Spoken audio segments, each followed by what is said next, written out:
तो बच्चों आज हम बिजनेस ऑर्गेनाइजेशन के तीसरे पार्ट करने वाले हैं। इसमें मैं आपको समझाऊंगा difference between industry commerce and business and profession के बीच में डिफरेंस, और आपका मॉडर्न बिजनेस क्या होता है, लाइक मतलब तकनीकी बिजनेस क्या होता है और उसके करेक्टरिस्टिक्स, यही सब इसमें कवर करवाऊंगा।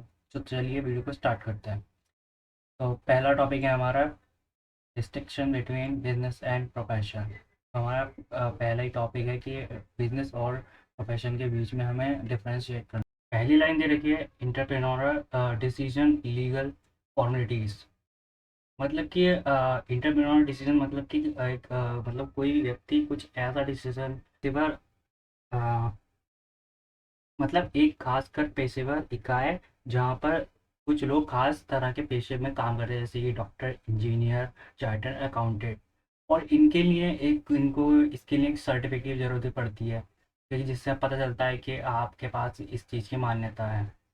एंड आगे बढ़ते हैं, क्वालिफिकेशन की बात करते हैं। क्वालिफिकेशन अगर बिजनेस में बात करें तो बिजनेस में आपको कोई मिनिमम क्वालिफिकेशन की ज़रूरत नहीं पड़ती।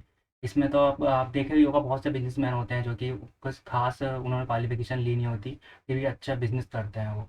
एंड वही हम इसकी बात करें प्रोफेशन की, तो प्रोफेशन में आपको नॉलेज की ज़रूरत पड़ती है, क्योंकि जैसे आप चार्टर्ड अकाउंटेंट है बनते हैं, डॉक्टर बनते हैं, इंजीनियर बनते हैं, तो उसमें आपको ट्रेनिंग की ज़रूरत पड़ती है, स्किल की ज़रूरत पड़ती है, जाहिर सी बात है। एंड अब बात करते हैं कि आपको रिटर्न में क्या मिलेगा। तो जो हमारा बिजनेस होता है उसका मेन मोटिव तो यही होता है, प्रॉफिट अर्न करना मैक्सिमम। एंड उसमें प्रोफेशन की बात करें तो उसमें आपको क्या होता है, एक प्रोफेशन फीस मिलती है आपको, जो कि आप किसी को सर्विस देंगे। जैसे कि आप लॉयर हैं तो की फ़ीस चार्ज करेंगे, एंड आप डॉक्टर हैं तो वो अपनी फ़ीस चार्ज करता है। एंड कैपिटल इन्वेस्टमेंट की बात करें तो बिजनेस में आपको उसका बिजनेस का नेचर के ऊपर डिपेंड करता है, उसका साइज़ कितना, मतलब अगर बड़ा बिजनेस हो तो उसमें ज़्यादा कैपिटल लगेगी, छोटा बिजनेस हो तो आप छोटी। लेकिन ज़्यादातर बिजनेस होते हैं कि उसमें कैपिटल ज़्यादा ही लगती है। एंड आप बात करते हैं प्रोफेशन, प्रोफेशन में एक लिमिटेड होता है कि आपको इतना इन्वेस्टमेंट करना है, मतलब कि आपको अगर कोई पढ़ाई करनी है डॉक्टर की तो आपको मैक्सिमम इतने पैसे जमा करने हैं या फी देनी है आपको, उसके लिए सही होता है कि आपको मिनिमम इतनी कैपिटल लगानी पड़ेगी। एंड अब रिस्क की बात करें तो बिजनेस में आपको रिस्क तो होता ही है, इसमें हाई रिस्क होता है और अनसर्टेनिटी भी होती है। मतलब ऐसा कोई बिजनेस ही नहीं है जिसमें रिस्क ना हो। एंड बिजनेस का जो रिस्क होता है उसको आप प्लानिंग के जरिए अपनी उसको कम तो कर सकते हैं, लेकिन मतलब उसको बिल्कुल हटा नहीं सकते, मतलब अवॉइड नहीं कर सकते। बिजनेस में रिस्क होता ही है। एंड अगर बात करें आपके प्रोफेशन में तो उसमें लो रिस्क होता है, मतलब कि उसमें फिक्स्ड होता है कि आपको मिनिमम इतना लॉस होगा। और प्रोफेशन जो हमारा रेगुलर होता है, लेकिन जो हमारा इसमें रिस्क होता है बिजनेस में वो हमारा इरेगुलर होता है ना। बढ़ते हैं अपने नेक्स्ट टॉपिक के पास। अब हमें डिफरेंशिएट करना है इंडस्ट्री एंड कॉमर्स के बीच में। तो ये जो दोनों इंडस्ट्री और कॉमर्स है, ये दोनों एक्टिविटी होती हैं। एंड आप बात करते हैं सबसे पहला इंडस्ट्री में, यानी कि उद्योग। इंडस्ट्री का कह रहा है कि production and procurement of goods, मतलब कि इसका जो प्रोडक्शन का काम ही होता है मेनली, मतलब रॉ मटेरियल को फिनिश गुड में कन्वर्ट करना।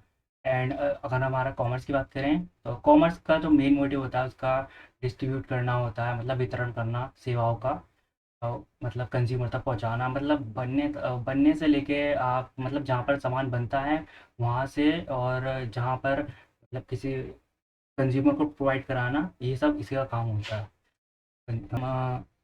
पॉइंट है हमारा trades from utility raw material finish, मतलब कि हमारा जो उद्योग का काम होता है, यानी कि इंडस्ट्री का काम, उसका फिनिश गुड्स रॉ,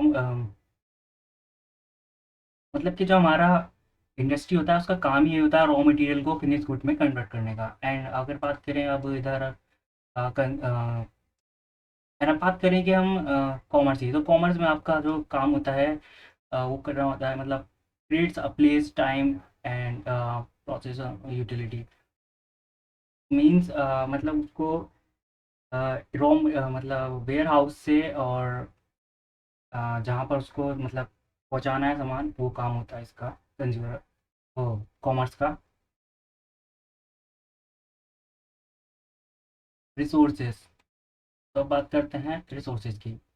तो मेनली जो आपके जो इंडस्ट्री में जो रिसोर्सेज लगते हैं वो आपकी मशीनरी हो गई, और लेबर हो गया एंड टेक्नोलॉजी, मतलब कि आप जब आप कोई माइनिंग करेंगे या किसी चीज़ को बनाएंगे तो जाहिर सी बात है उसमें इन सब चीज़ों की ज़रूरत पड़ सकती है, मतलब पड़ेगी। एंड अब कॉमर्स की बात करें तो कॉमर्स में आपको रिक्वायरमेंट पड़ती है ट्रांसपोर्ट की, बैंकिंग के एंड मार्केटिंग की, मतलब कि आपके जिस सामान को आपको इधर से उधर भेजना है, मतलब कि वेयर हाउस से कंज्यूमर के पास, तो ट्रांसपोर्ट की ज़रूरत पड़ेगी। और ये आपको बैंकिंग आने के मतलब फाइनेंस की ज़रूरत तो पड़ेगी। और मार्केटिंग मतलब कि आप जब प्रोडक्ट प्रोवाइड करोगे जनता को तो उसके बारे में आपको समझाना भी तो है उसके बारे में। एंड अब बात करते हैं हमारा ये टॉपिक है represent the supply side of market, मतलब कि ये जो हमारा इंडस्ट्री होता है काम ही इसीलिए मतलब ये उसके लिए करता है, मतलब चीज़ों का उत्पादन करना। एंड अगर कॉमर्स की बात करें तो उसका काम ये होता है जो हमारी जो चीज़ें होती हैं वो उन जो इस चीज़ों को इस्तेमाल करते हैं प्रोडक्ट्स को यानी कंज्यूमर तक पहुंचाने का काम। हमारा नेक्स्ट टॉपिक है modern business. Means modern business represent a paradigm shift from traditional manufacturing to a highly integrated digital and service oriented ecosystem। मतलब ये कहने जा रहा है कि जो हमारा पारंपरिक यानी कि ट्रेडिशनल जो सामान बनाने का तरीका था अब वो शिफ्ट हो चुका है हमारा डिजिटली की ओर, मतलब डिजिटलाइज हो चुका है। And it characterized by extremely eligibility leverage real time data to navigate complex global supply chain and volatile market demand। Means आज का जो बिजनेस है मतलब जो आधुनिक बिजनेस है वो बहुत तेज़ी से बढ़ रहा है, मतलब वो अपने फैसले मतलब तुरंत लेता है। मीन्स आजकल के जो बिजनेस हैं वो बहुत तेज़ी से बदल बदल रहे हैं। एंड वो तुरंत फैसले लेते हैं और नई तकनीकों के साथ बढ़ते हैं। और ये कहना चाह रहे हैं कि जो हमारा जो आजकल की जो कंपनी है या संगठन है वो डेटा को इस तरह से इस्तेमाल करते हैं जिससे कि उन्हें पता लग सके कि हमारे कस्टमर को क्या ज़रूरत है, किस चीज़ की ज़रूरत है, क्या प्रोडक्ट की ज़रूरत है। और एक कह रहा है कि मतलब जो आपका सामान है वो इधर से उधर पहुंचाने का प्रक्रिया होती है उसको वो बहुत ही अच्छे तरीके से कर सकता है टेक्नोलॉजी के ज़रिए।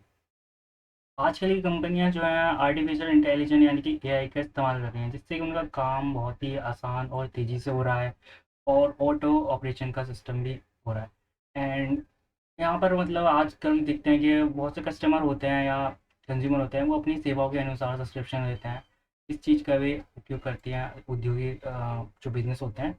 एंड लास्ट हमारा इसमें दे रखा है हाइपर पर्सनलाइज कस्टमर जर्नी, मतलब कि अब जो कंपनी या संगठन जो भी है अब वो पता लगा लेती है कस्टमर को क्या चाहिए, वो उसी के हिसाब से वो अपना जो प्रोडक्ट है वो तैयार करती है। एंड नेक्स्ट है हमारा classic characteristics of modern business. ये करेक्टरिस्टिक्स हैं कस्टमर सेंटिनिटी। मीन्स हमारा पहला है कस्टमर सेंट्रिसिटी, मतलब इसका ये काम होता है कि पहले क्या होता था जो जितनी कंपनियां हैं उनका जो ध्यान रहता था कि हमारा प्रोडक्ट बेस्ट हो और अच्छा बने, लेकिन अब जो है उनका जो ध्यान होता है वो कस्टमर के प्रेफरेंस पे होता है, यानी कि कस्टमर को क्या अच्छा लग रहा है। पहले तो वो अपने प्रोडक्ट पे ध्यान देती थी कि हमारा प्रोडक्ट बेस्ट बने, लेकिन अब वो ध्यान देती है कि हमारे कंज्यूमर्स को क्या चाहिए। एंड अब बात करें कि ग्लोबलाइजेशन की, तो ग्लोबलाइजेशन मीन्स मतलब कि आजकल आपने देखा हो जैसे कि आप ऑनलाइन कोई सामान मंगाते हैं वो आप वेबसाइट के ज़रिए मंगाते हैं, जैसे कि फ्लिपकार्ट अमेज़ॉन ये सब वेबसाइट ही हैं। तो इनके द्वारा आप मंगाते हैं सामान, वो आप कभी भी मंगा सकते हैं, 24/7 आपके लिए खुला रहता है। और देश के आप किसी भी कोने में हो आप ऑर्डर इजीली कर सकते हैं या सेव बेच सकते हैं सामान को। तो यही होता है ग्लोबलाइजेशन में। एंड अब टेक ड्राइवन मीन्स तकनीकी, मतलब आजकल की जो टेक्नोलॉजी है वो कैसे मतलब उसको मतलब इस्तेमाल कर रहे हैं अपनी, मतलब ऑर्गेनाइजेशन है या कोई बिजनेस है उसको कैसे इस्तेमाल कर रहा है, मतलब उसकी तकनीक का ऐसा इस्तेमाल करता है कि जिससे उनका जो प्रोडक्ट है या सामान है वो अच्छे से बिकता है और इससे ऑर्गेनाइजेशन को भी फ़ायदा होता है। एंड आप बात करते हैं ई एस जी।